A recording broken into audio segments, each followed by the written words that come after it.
এইটা হচ্ছে আমার মাটির হাঁড়ি, যেটাতে আমি মটকা চিকেন করব।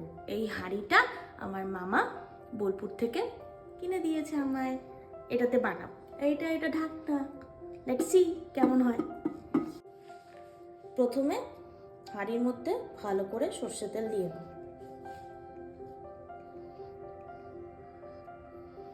চেষ্টা করবেন মাটির হাঁড়িতে যখনই কোনো রান্না করবে তখনই একটু তেল দিয়ে দিতে, তাহলে হাঁড়িটা ফাটবে না। দিয়ে তেলটা চারিদিকে ছড়িয়ে দেব।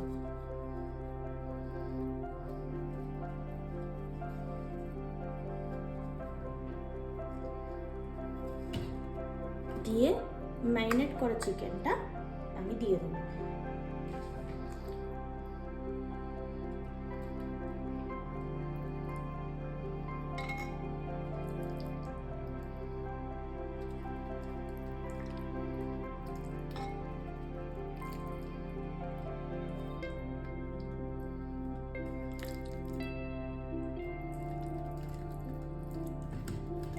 গোটা রসুনটাও যাবে।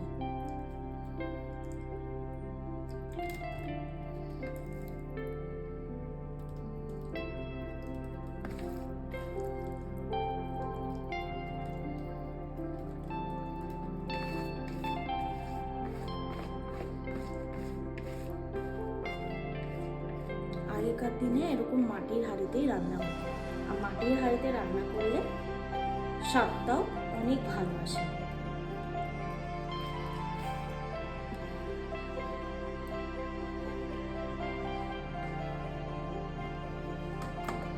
উপর দিয়ে আমি আরেকটু সরষের তেল দিয়ে দেবো।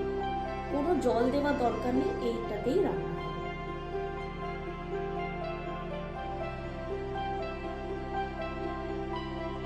আমি একটা জিনিস দিতে ভুলে গেছিলাম, দারচিনি, এলাচ আর লবঙ্গ, সাথে তেজপাতা আর দুটো কাঁচা লঙ্কা ফাটিয়ে জাস্ট দিয়ে দেবো।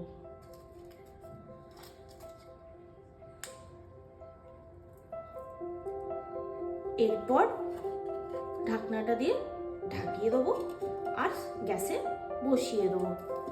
তো চলুন দেখা যাক কি হয়।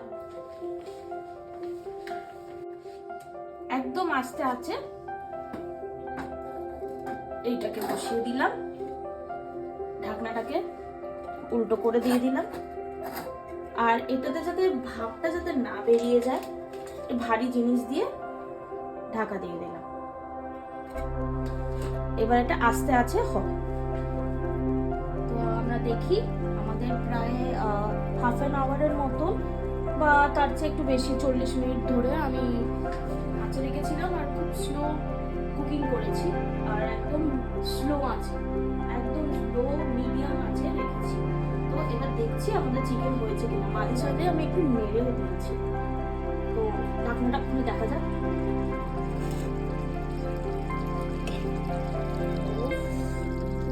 সেই হয়েছে।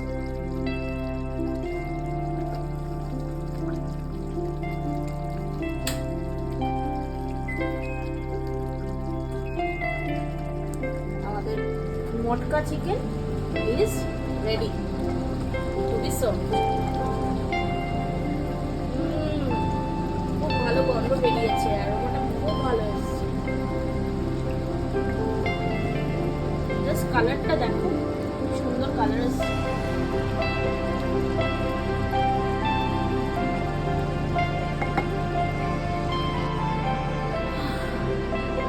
হেভি হয়েছে, জাস্ট হেভি। মানে এটা সবাই ট্রাই করো, অসাধারণ হয়েছে। এটা রুটি, পরোটা, ভাতের সাথে আরামসে খাওয়া যাবে। দেখো এরকম কত সুন্দর হয়েছে, ঝোলের রংটা কি ভালো।